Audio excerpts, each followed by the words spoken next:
welcome to the news live on Channel Live. A very good evening to you. I'm Sharifa Tahir. I'm Javed Bonzo. We begin with the headlines. All arrangements have been finalized to hold the Commonwealth Summit on a grand scale. Several more heads of state arrived in the island. Commonwealth foreign ministerial sessions have commenced. The government vows that it will never allow any action detrimental to state security. Economic reforms get underway in China. Moving on to those and other stories in detail. Several heads of states arrived in the island to participate in the Commonwealth Heads of State Summit. Ugandan Vice President Edward Sendi arrived this morning. He came to power in the election held in May 2010. He was the former Speaker of Parliament. He also served as a lecturer at the Ugandan Legal Development Centre. He is also a human rights activist.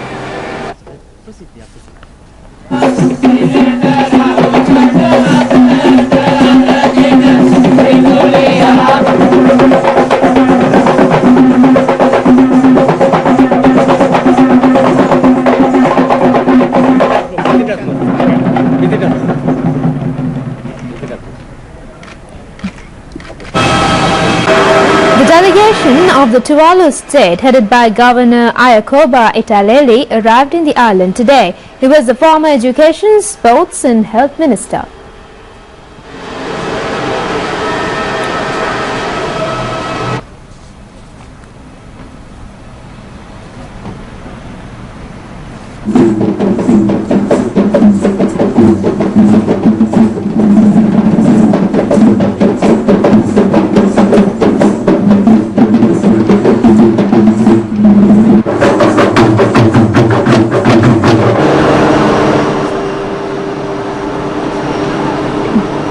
Prime Minister of the state of Samoa, Tulipa Sali Malilagoi, arrived in the island this morning. He held the post of Finance Minister from 1991 to 1996. He was appointed to the post of Deputy Prime Minister in 1996. He became the sixth Prime Minister of Samoa, winning the election contesting from the Human Rights Protection Party.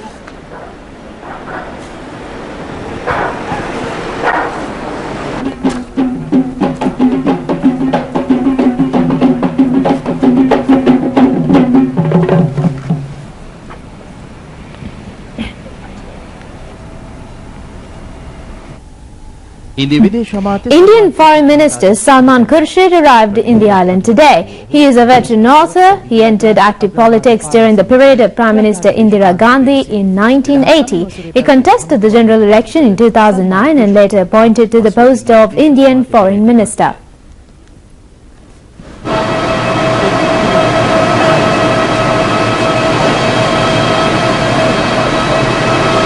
Nigerian Vice President Mohamed Zamani Zambo has arrived in the island this evening. He was appointed to the post of Vice President after the winning of the election, which was held in 2010. He is a graduate of Nigeria's Ahmadu Bello Zaria University. He is an architect by profession.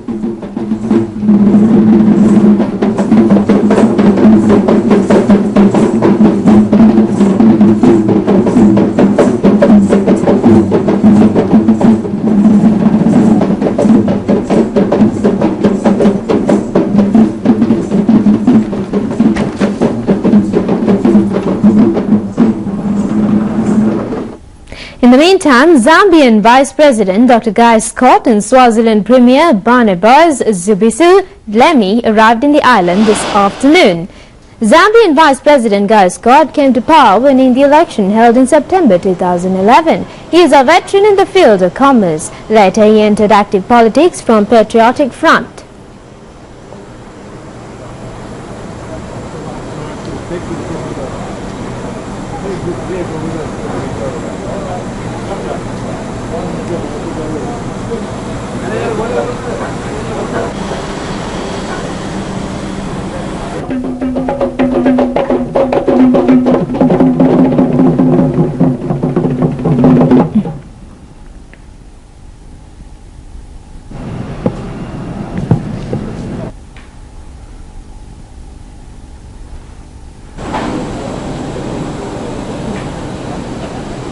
The second term of High Office of Barnaba Zibusiso Lemini, who became the Premier of Swaziland for the first time in 1996, was started in 2008. He held several ministerial portfolios, including the post of Finance Minister. He also held the post of Director of the International Monetary Fund.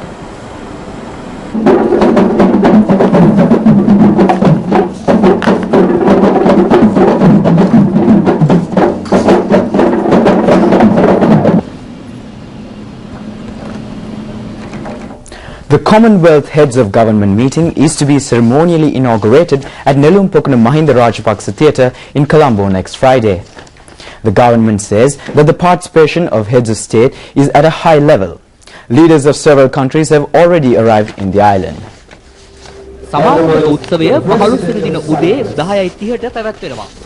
The inauguration ceremony will be held on Friday the 15th at 10:30 am. Several cultural events identical to Sri Lanka will add color to the ceremony. The theme of the 2013 Commonwealth Summit is Growth with Equity and Inclusive Development. The summit will conclude on the 17th. The official logo of the summit is Sri Lanka's national flower Nilmanil. Discussions at the summit will be centered on democracy, good governance, human rights, climatic changes, environment, education and health. The decision to hold the summit in Sri Lanka was arrived at the 21st Commonwealth Heads of Government meeting held in Trinidad and Tobago in 2009. It was re-endorsed at the Perth summit. President Mahinda Rajapaksa is scheduled to address the inauguration ceremony as the chairman of the Commonwealth. His speech will be followed by addresses of Commonwealth Secretary General Kamlesh Sharma and the present chairman of the Commonwealth, Australian Prime Minister Tony Abbott. Minister Basil Rajapaksa, Defence Secretary Gotabaya Rajapaksa and several senior officials inspected a rehearsal of the inauguration ceremony today. Executive sessions of the summit will be conducted at Sirimavo Bandaranaike Memorial Exhibition and Convention Centre. Director General of the BMICH, Bandula Ekanayaka, said that all arrangements have been finalized for this purpose. The first executive session is scheduled to begin at 11:30 am. And moving on with more local stories, President Mahinda Rajapaksa declared open the Our Village in Reflection of Sri Lanka International Exhibition this evening at Battaramulla Janakala Centre premises to coincide with the Commonwealth Heads of Government meeting. Reflection of Sri Lanka exhibition, which is open near the Janakala Centre premises, will continue till the 17th of this month. It is expected that over 2,000 persons, including heads of state of Commonwealth countries, their delegates, businessmen, foreign investors and dignitaries of economic, trade and tourism fields will visit the exhibition site. It is being conducted targeting foreign buyers and trade delegates. There are 850 stalls at the exhibition. 200 stalls has been allocated for foreign companies.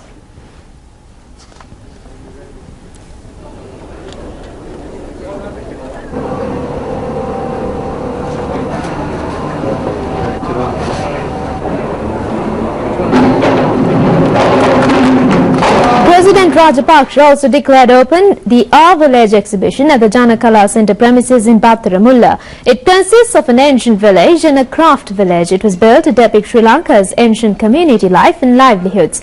The exhibition is organised jointly by the Economic Development Ministry, Industries and Commerce Ministry and several ministries and institutions.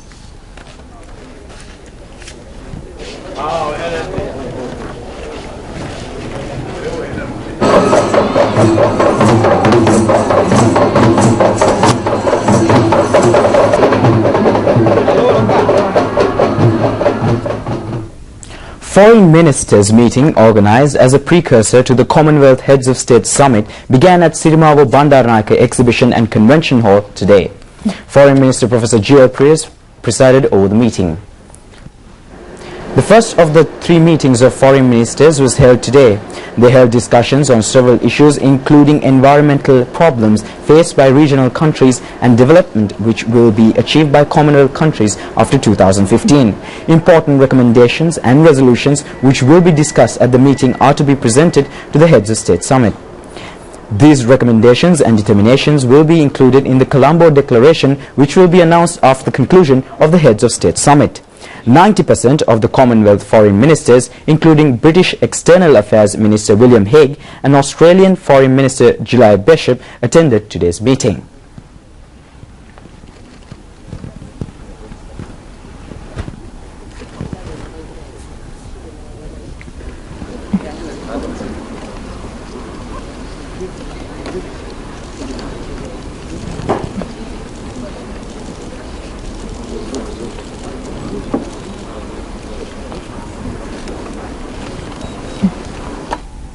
And we now bring you a brief summary on the Youth Forum.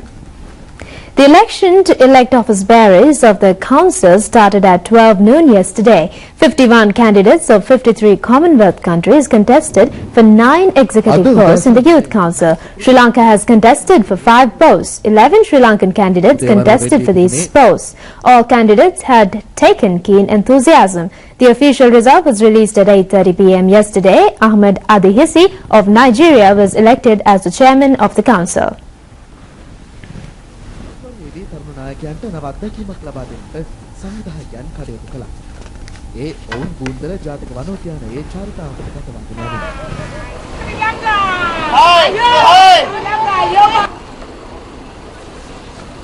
ශ්‍රී ලංකාවට පැමිණීම සංකේතවත් කරමින් තමන්ගේ අතින්ම පැලයක් සිටුවන්නට තරුණ නායකයන්ට අවස්ථාව උදා වුණා.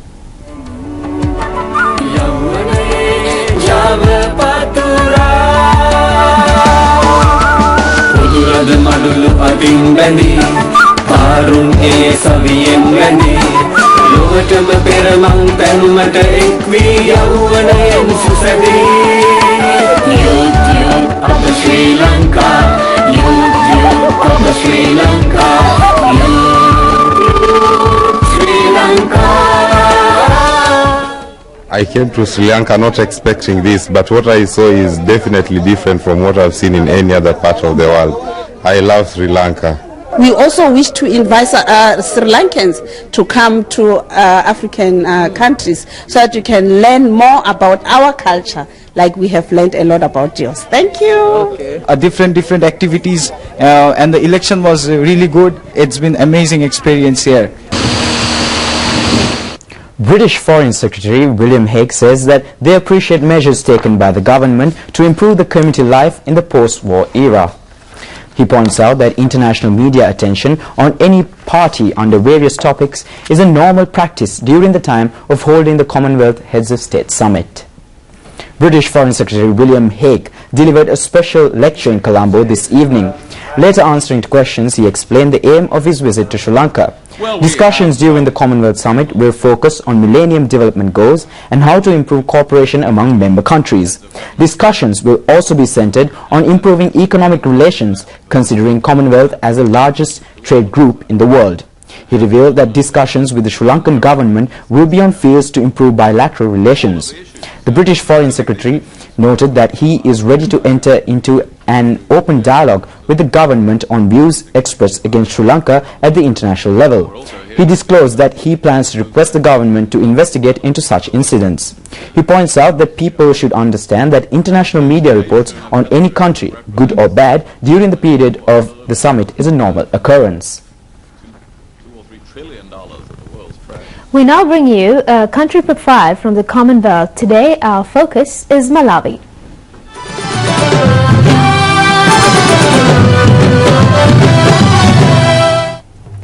The Republic of Malawi is a landlocked country in Southeast Africa. It is bordered by Zambia to the northwest, Tanzania to the northeast, and Mozambique on the east, south and west. The country is separated from Tanzania and Mozambique by Lake Malawi. Malawi is over 118,000 square kilometers with an estimated population of around 16 million. Its capital is Lilongwe, which is also Malawi's largest city. The second largest is Blantyre and the third is Zuzu. Malawi is among the world's least developed countries. The economy is heavily based in agriculture with a largely rural population. Malawian government faces challenges in building and expanding the economy, improving education, healthcare, environmental protection and becoming financially independent. Official languages of the country are Chichewa and English. The currency used in the country is Kwacha. Malawi is a democratic, multi-party government currently under the leadership of Joyce Banda. Malawi became a member of the Commonwealth in 1964. Australian business magnate James Packer says that foreign investor confidence on Sri Lanka is gradually increasing. He points out the time is opportune for Sri Lanka to shine in the world economic field. Sessions on Commonwealth Business Forum were conducted under several topics on the second day of the forum today. More attention was focused on the sessions conducted under the theme of Sri Lanka Business Destination in the 21st Century. Foreign Minister Professor G.L. Peiris outlined facilities provided for foreign businessmen. I will therefore not. If you come to Sri Lanka, invest here and comply with the rules of origin and value addition, then for your exports you are entitled to this concession, which makes all the difference in competition with other countries and other companies that are exporting similar products into the Indian market. And don't forget that India has 375 million people in their middle class, constantly clamoring for higher quality goods and services. The minister told foreign businessmen that free trade agreements between Sri Lankan countries in the region bring many advantages to foreign investors. Under these agreements, exports of products could be carried out with duty concessions. The Minister of Irrigation and Water Management, Nimal Siripal de Silva, pointed out with facts that Sri Lanka is a country with the best environment for business among South Asia and developing countries. We are a literate country, 95% literacy, and 75%, 75 years is our expectancy in life. So Sri Lankan people won't die soon. Don't worry, your workers will be very strong and healthy. Because if you go to many other countries, I was the chairman of the WHO. So I went through the country profile of many African and many other Asian countries. Some are dying at 40 because HIV rate is 40%. We have the most least HIV rate. We are the best in South Asia. Delegates who attended the sessions have focused their attention mainly on Australian business magnate James Packer. He pointed out that Sri Lanka's economic strength gained during the past few years was praiseworthy. He noted that Sri Lanka could be introduced to foreign businessmen without any hesitation as a country with economic and political stability with a conducive environment for investment. He pointed out the time has come to improve the country through foreign investments. He added that the government has been able to bring benefits of economic development to the country. Commerce and tourism.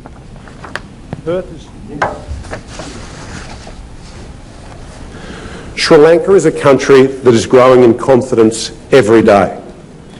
This is my 5th trip to Sri Lanka in the past 2 years, and every time I visit, I am more and more impressed by the continual improvements in infrastructure and the rising living standards of the Sri Lankan people. Several leading businessmen in the world are participating in the Commonwealth Summit. They have already focused attention on starting new businesses and industries in the island. Economic Development Minister Basil Rajapaksa explained to foreign journalists that Sri Lanka is a major country which has protected democracy for a long period of time. He was responding to a question raised by an Australian journalist at a media conference held today. Leaders from Tamil Nadu, the Chief Minister J. Jayalalitha and other leaders do feel the Tamils aren't treated on par with Sinhalese in Sri Lanka. I think Tamils in Sri Lanka enjoy more better facilities than Tamil Nadu people, Tamil people. If you go to Tamil Nadu and see how the Tamils are treated there, I think Sri Lankan Tamils are enjoying more. So you please visit people in Jaffna, Tamil people, and they have at the poverty level, I think the most poverty people in the whole of Asia is living in Tamil Nadu. But in Sri Lanka, all the Tamils are well enjoying the more freedom and also economic freedom. That is another important thing. And even the other facilities like electricity, water, housing, all these compared to Tamil Nadu, I think Sri Lankan Tamil people, not only the Sri Lankan Tamil, all people in Sri Lanka enjoy more better facilities. There are a lot of powers divided to Tamil Nadu. I think Tamil Nadu leaders must look after Tamil Nadu than Tamil people than Sri Lankan Tamil. Sir, there is a protest in Valikamam for they want back their land from the Yeah, that is the freedom. That is the freedom. Valikam people can protest.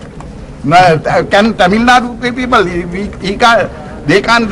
What happened to the IDPs who were in Tamil Nadu IDP camps? They were chased away. They were attacked. Sir, so please give that right to.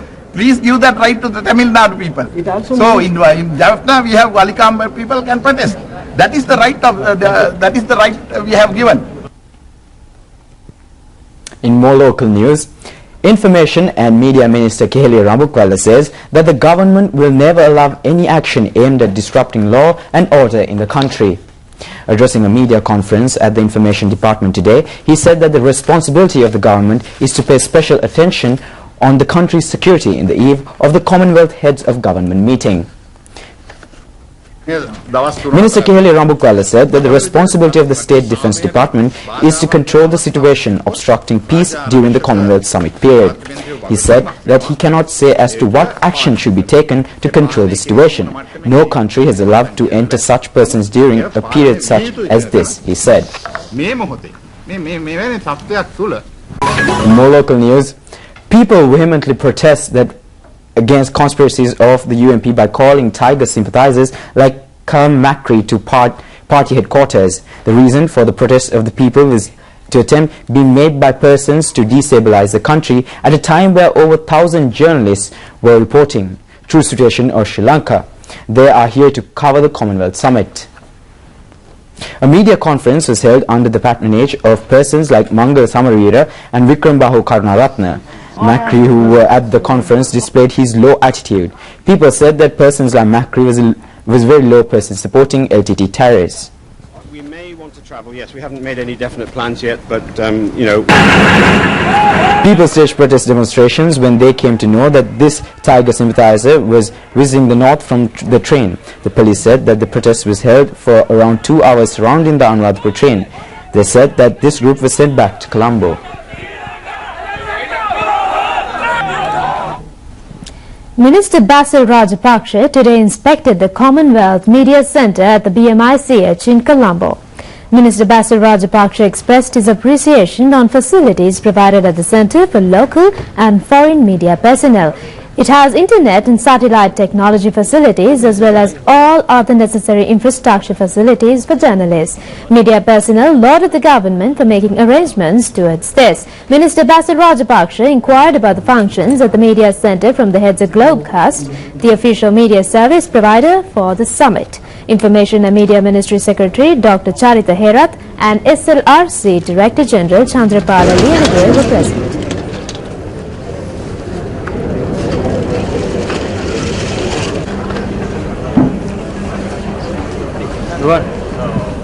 The Commonwealth People's Forum session has been concluded along with resolutions aimed for the benefit of the people of member countries. The forum was held for 3 days at Chaya Trans Hotel in Hikkadua.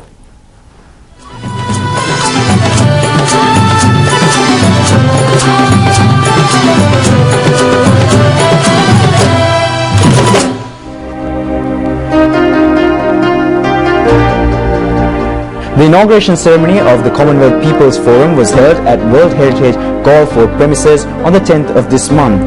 President Mahinda Rajapaksa and Commonwealth Secretary General Kamlesh Sharma were the chief guests. People's Forum session began on the 11th of this month at Chaya Trans Hotel in Hikkadua with the participation of a large number of local and foreign representatives of world's leading civil and non-governmental organizations. The main attention was focused on lasting development beyond the year 2015. The importance of integrating all communities in the society and civil organizations in the development process has been emphasized. Several important decisions on climatic changes, tackling youth unemployment, introducing an education system based on jobs, harmony among nations under the Commonwealth leadership and community health facilities have been taken at the session. Several local and foreign representatives, including a British minister and a secretary on Commonwealth Affairs, Hugo Sawyer, and Commonwealth Foundation Chairman Anand Satyanathan, attended the final session today. Local scholars who attended the forum noted that the People's Forum session was an important factor towards boosting the country's image. Today, the people who are here would have realized what a nice country, what a peaceful country this Sri Lanka is. Also a group of delegates went to Jaffna. At the moment they are in Jaffna. So they will move with the people, speak to the people and find out what Sri Lanka really is. This eyewitness by the international community across the society, different countries and organizations, that is the most important benefits in my view. This conference or these meetings and the gatherings have brought us to Sri Lanka.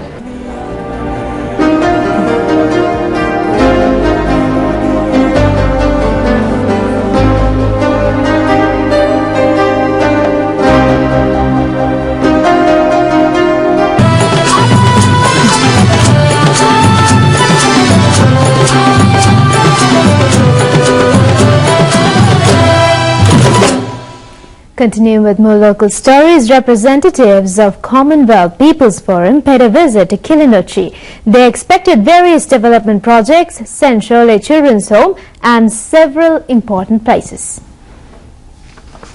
Nearly 40 delegates participated in the learning journey. A small ceremony was held for the delegation in the Security Forces headquarters in Kilinochchi. Delegates asked questions relating to the humanitarian mission. Commander of the Security Forces headquarters, Major General Uday Pereira, answered for the delegates. The delegates also had a special visit to Iranamadu irrigation project. Delegates also made a visit to the Senchole orphanage where war-affected children stays. Former LTT leader Kumaran Padmanathan expressed his views regarding the learning journey. Truth will come one day, so that now through this wonderful conference, a lot of Commonwealth representatives are visiting all over the country, and they can see from their own eyes and they will understand what is the reality. Some dancing events also took place at Senchole. The delegates appreciated the achievement obtained by Sri Lanka during the post-conflict era. The people were extremely friendly, very warm, very hospitable, and this helped me one time in starting to change some of the negative perceptions which I once had about the country Sri Lanka. From what I see, the buildings are coming up and there's a new train station and the roads are open now, so for me I would just like to come back. Even though you guys have had 30 years of conflict here, people are still able to put a smile on their face, and I just find that amazing. A lot of advantages can be obtained for a country under a peaceful environment. The delegates who participated for the learning journey have seen from their own eyes what Sri Lanka achieved during the post-conflict era. I am Nimesh Pramukha reporting from Kilinochchi. And we have more with regards to the Commonwealth. The Commonwealth Ministers Action Group met at the BMICH in Colombo today with the participation of ministers of 9 member countries. Representative countries are being selected to the Commonwealth Ministers Action Group once in 2 years. It was endorsed through the 1995 Harare Declaration. The member countries are Australia, Canada, Bangladesh, Maldives, Jamaica, Trinidad and Tobago, Vanuatu, Sierra Leone and Tanzania.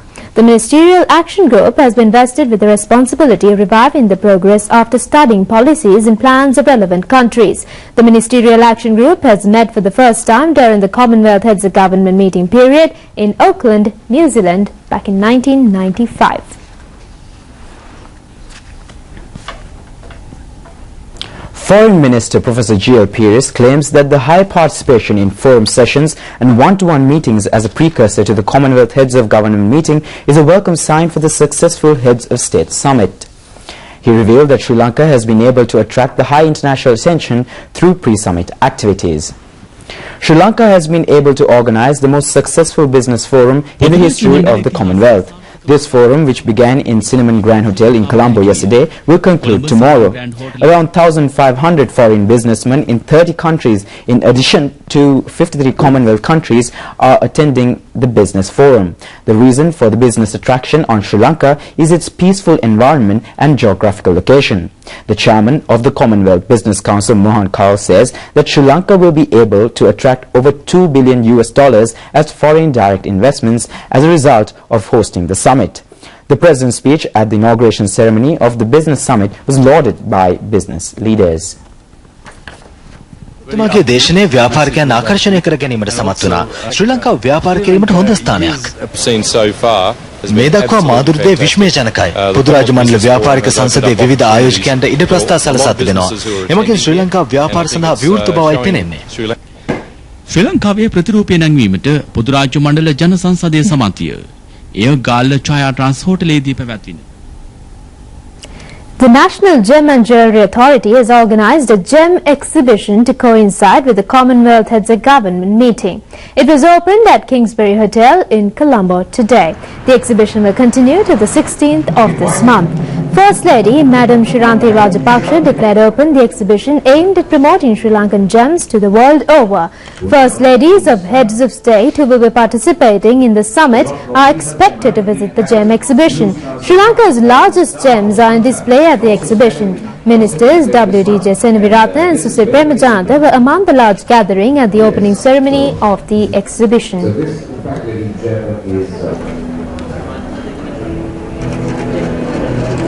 Of this industry, and we have given the opportunity for 24.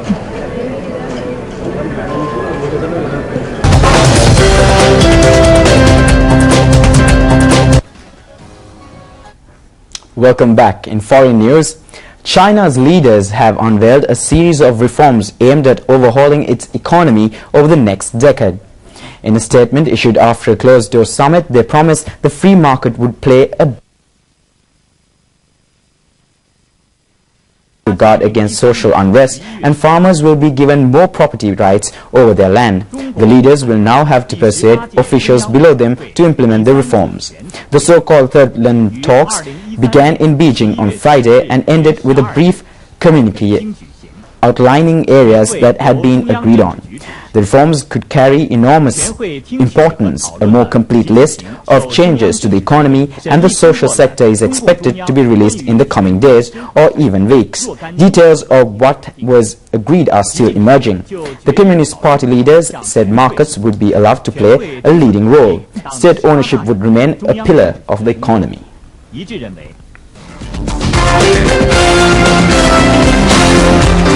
And on to sports news, New Zealand beat Sri Lanka yesterday by 4 wickets in their second one-day international under Duckworth-Lewis system.